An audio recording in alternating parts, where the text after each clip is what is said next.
think that there's ever been life that has lived in conditions like Europa on Earth now or during the Ice Age? Yeah, certainly.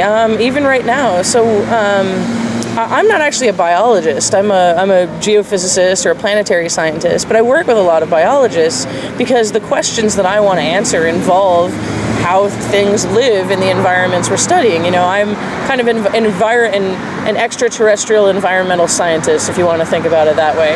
And so some of my colleagues do a lot of work on just taking samples of the ice and looking at places that things are living. And it turns out that if you take an ice core in Antarctica or in Greenland and you chop down the ice and you look at it under a microscope, you actually find little microbes living at the triple junctions between ice crystals and living along grain boundaries between grains of ice. And so those environments are very similar. You know, if you were to take a chunk of Europa's ice shell at some place, it might be a very similar place. So there's definitely things on Earth that are living in those, kind of nutrient-poor, very cold temperatures. We call them psychrophiles. Psychrophiles are things that like to live in extreme cold.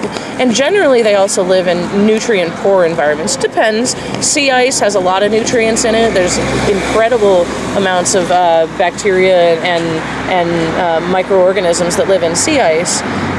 But in ice cores, there's still things that are living in those nutrient-poor environments, which is what the ice shell on Europa is going to be very much like. And we also know that just below the ice, that in cold environments on the Earth, it's still a really great place to do business, right?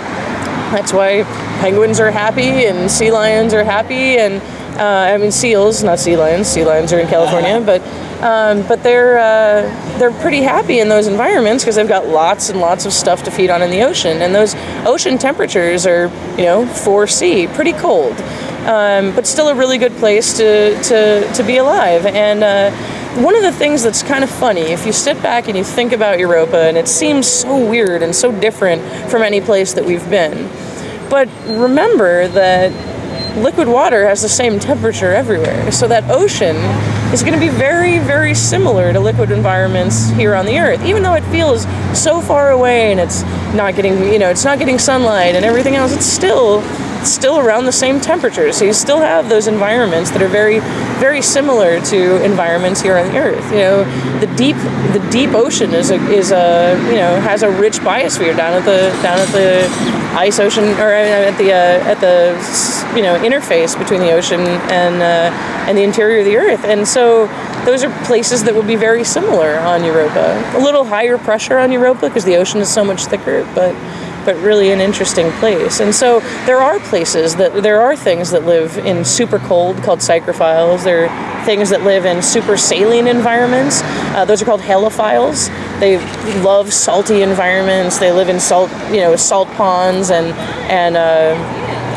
possibly even in incredibly salty environments near the seafloor too. So there are environments here that are very much like what you would see on Europa. So it's important that we study those, and there's a lot of biologists out there doing that. And there's a lot of people like me trying to make that possible and trying to work with them to understand what the environment is telling us about the habitability of that particular place.